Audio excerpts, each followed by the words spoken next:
السلام علیکم، امید ہے آپ سب خیریت سے ہوں گے۔ آج ہماری تجوید بک کی 8th کلاس ہے اور آج ہم میم ساکن اور میم مشدد کے قواعد پڑھیں گے۔ میم اگر مشدد ہو تو اس میں غنہ کرنا ضروری ہے، اور غنہ کہتے ہیں ناک میں آواز لے جانا، جیسے لما۔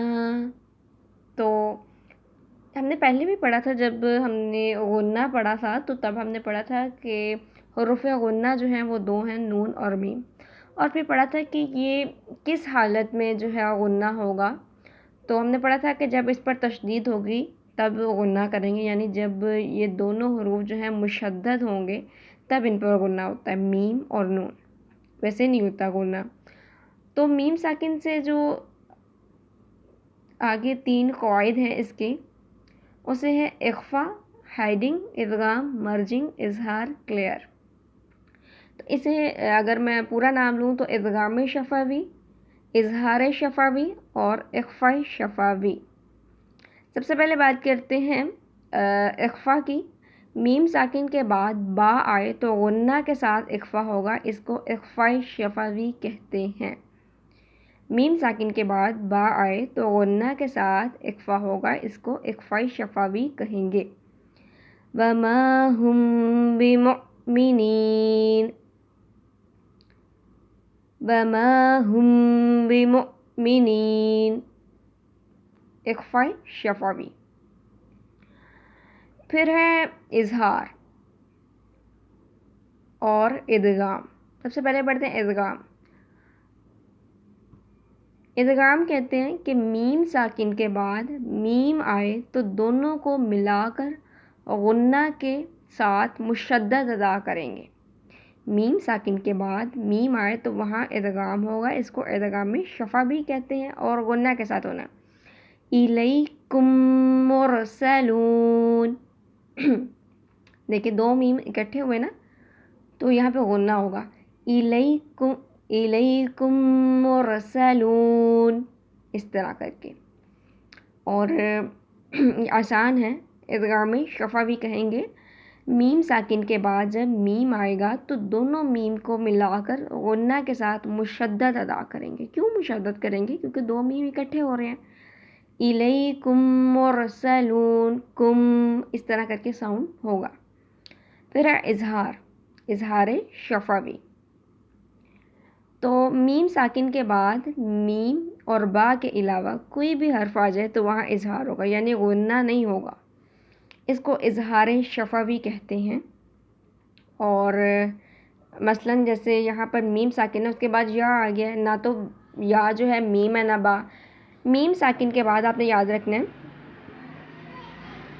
اخفا میں ہم نے پڑھا ہے ایک ورڈ با، ٹھیک ہے، ادغام میں پڑھ لیا ہم نے میم۔ تو اظہار میں ظاہری بات ہے یہاں پر غنہ نہیں ہونا، ان دونوں میں غنہ ہے، ایک پہ غنہ کے ساتھ ادغام ہے، ایک پہ غنہ کے ساتھ اخفا ہو رہا ہے۔ تو یہاں پر کیا ہے، کیونکہ یہ اظہار ہے، اس میں غنہ نہیں ہے، تو ظاہری سی بات ہے ادغام شفوی اور اخفا شفوی والے جو حروف ہیں اس میں نہیں آئیں گے، جو کہ میم اور با ہیں۔ تو میم ساکن کے بعد میم اور با کے علاوہ کوئی بھی حرف آ جائے تو وہاں اظہار ہوگا، یعنی غنہ نہیں ہوگا، اس کو اظہار شفوی کہتے ہیں۔ مثلاً لم یلد ولم یولد، الم تر، علم یجعل، تمترون، ٹھیک ہے۔ تو یہ ساری میں نے آپ کو ایگزامپلس بتائی۔ تمترون میں بھی تا آ رہا ہے، علم یجعل میں یا آ رہا ہے، علم تر میں آ رہا ہے تا، اور لم یلد ولم یولد یہ تو آپ کے سامنے ہیں۔ اور سرکم، سرکم وجہرکم، اس طرح۔ تو یہاں پر جو ہے اظہار ہوگا، غنہ نہیں ہوگا۔ کم، جیسے ہم نے پڑھا تھا نا، ادغام میں ابھی پڑھا ہے، الیکم مرسلون، الیکم مرسلون۔ تو اس میں جو ہے ہم پڑھے لم یلد، لم ایسے تو نہیں کر رہے، یہ اسے کہتے ہیں اظہار۔ اخفا میں بھی ہم غنہ کے ساتھ اخفا کر رہے ہیں، وما ہم بمؤمنین، تو یہاں پہ بھی اخفا ہو رہا ہے غنہ کے ساتھ، لیکن اظہار میں نہ غنہ ہے نہ اخفا ہوگا نہ ادغام، اظہار ہونا ہے، ہم نے کلیئر کر کے پڑھنا ہے، ایکسپوز کر کے پڑھنا ہے۔ لم یلد ولم یولد، ٹھیک ہے، اس طرح۔ اور غنہ کا بھی پڑھ لیں، غنہ وہ آواز ہے جو خشیوم یعنی ناک کا بانسا ہے، یعنی ناک سے نکلتی ہے، اس میں زبان کا کوئی عمل نہیں ہوتا. حروف غنہ جو ہیں دو ہیں، نون اور میم. اور یہ جو ہے رولز آف میم ساکن اینڈ جو غنہ کی ڈیفینیشن ہے یہ انگلش میں ہے. جو اسٹوڈنٹس اردو نہیں لکھ سکتے یا انہیں پرابلم ہوتی ہے لکھنے میں یا سمجھنے میں تو پھر وہ لوگ اسکرین شاٹ لے کے نوٹس بنا سکتے ہیں.